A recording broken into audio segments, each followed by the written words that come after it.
guys with their nails done.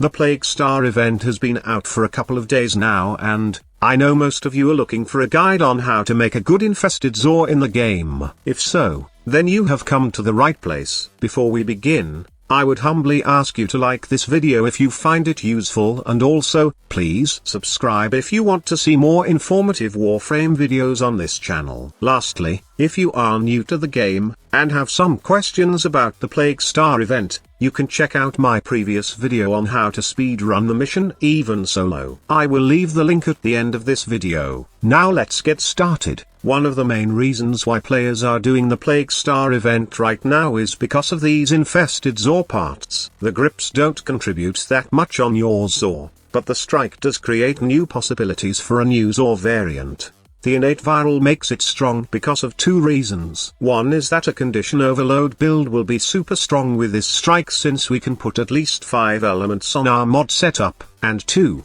viral pairs well with slash, which is a good combination against high-level armored units. The best part is, we don't need to build up slash on our mod setup, since POLEARM stances can force proc slash damage. Yes, I'm not joking. POLEARM stances do proc slash damage. There's no best POLEARM stance in my opinion, as it's up to your personal preference on which stance fits your playstyle. You don't believe me? Okay, let me show you. First of Bleeding Willow. The last first hit of its Drifting Steel combo can force proc slash damage. Second is Whirling Spire. The first few hits of its combo, called Cresting Peak, have an 8/proc. Lastly, Shimmering Blight. Its Howling Gale will let you deal slash damage to the enemies. Personally, this is my favorite stance because Howling Gale has decent forward mobility, and it's able to hit multiple targets at once. By the way, it's also worth mentioning that all stances have a combo called Tunneling Spike. It can only be performed on down enemies and it can deal with massive slash damage. Now you might ask, why did I go in detail with the stance? That's simple. Since Plague KRIPATH has innate viral, and all POLEARM stances have a chance to proc slash damage, this only means that we don't need to go with a pure status build on our Zor. A decent status build will only be a bonus, since it will allow us to deal more damage if you are going with the condition overload route. In fact, it's really up to you whether you build a hybrid Plague KRIPATH or, you can even go with the pure crit with only 10% status chance Plague KRIPATH Zor. Before you go on the comment section and say that the damage is too low for an endgame weapon, let me tell you this. I'm just using their Zor in this video normally. No damage boost from frames. No armor stripping. Not even a single Zac to use to boost the damage of our condition overload. If I did, then I could easily take out these 200+ level enemies with 2 or 3 hits. In addition, I'm not saying that Plague KRIPATH is the best POLEARM in this video. This is just the best variation of Plague KRIPATH, and when it comes to top POLEARM, I honestly think that this Zor is number 2 when it comes to wiping out enemies in seconds. What's the number 1 POLEARM then?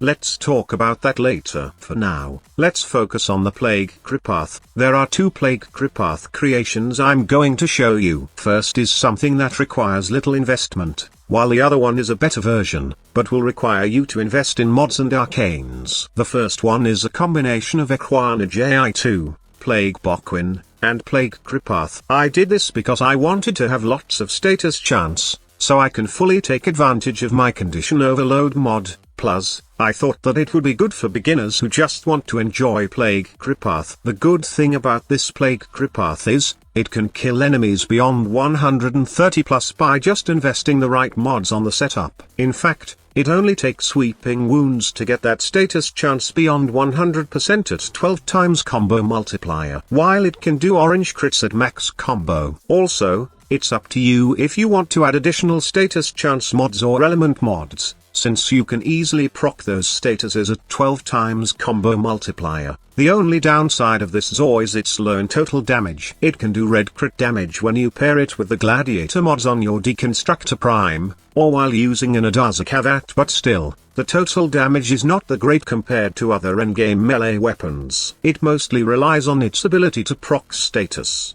and boost the damage buff coming from condition overload. A Riven could potentially boost the damage of this Zor, but in reality, not all have a god roll Plague KRIPATH Riven with crit chance and damage. Long story short, this Zor is a cheap alternative for those players who wanted a Plague KRIPATH that they can use in their everyday missions. But for those who likes min-maxing things, and often dives in missions like very long endurance runs, then I got a special Plague KRIPATH for you. This POLEARM Zor is a combination of Plague KRIPATH, Sikala, and Varjeet 2Ji. This combination gives out good damage, and as well as decent attack speed for our Plague KRIPATH Zor. But the best feature of this Zor is its whopping 36% crit chance. You might be worried about the 10% status chance, but do remember, we can proc slash with our stance, while we have guaranteed viral damage on our Plague KRIPATH strike. So, you don't need to worry about not having damage boost to condition overload, nor dealing with enemies that have tons of armor. The build is pretty simple. You might say that it kind of looks cheaper compared to the first Zor build, but it's not. The first Plague KRIPATH Zor only requires you to farm the necessary mods. For this variant, you will most likely add Arcane Strike on your frame to boost its attack speed. Well, you can always any attack speed boosting frames with this Zor, but what we are aiming here is for all frames to use this type of Zor. I did sacrifice attack speed over a range mod because, for me,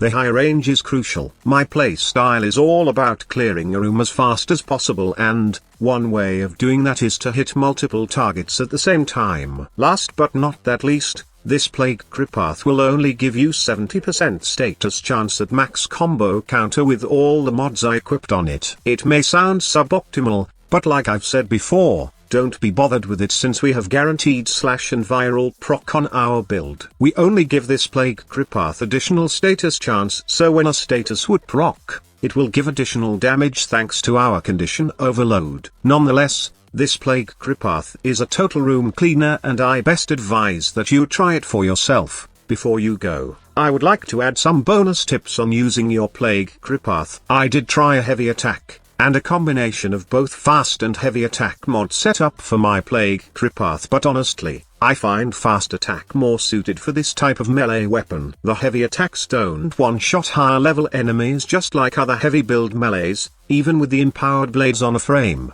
And even at max combo multiplier, it's not just good. Faster attacks to proc status, and boost condition overload's damage buff is way better, and one way of maximizing your damage potential is building your combo counter fast with Exodia Triumph. So far, this is my most recommended Zor Arcane for Plague KRIPATH, since you will be able to build up your combo counter really fast. For shits and giggles, you can always go with Exodia Contagion. It's quite dangerous though, but fun if you know how to use it. The good thing about Exodia Contagion is it pairs well with our red crit Plague KRIPATH. Let's make this simple. When you do red crit with your normal strikes, you will also do red crit with your Exodia Contagion projectile. At max combo multiplier, you can just murder a bunch of losers with this Zor Arcane, but remember, it works perfect with unarmored units, but totally not worth it against armored ones.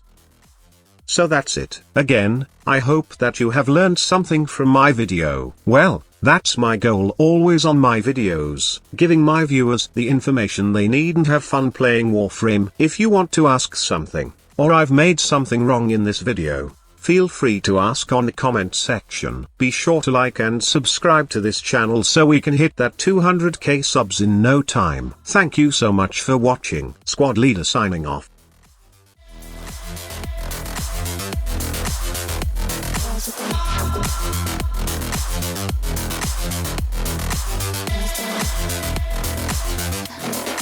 Nails down.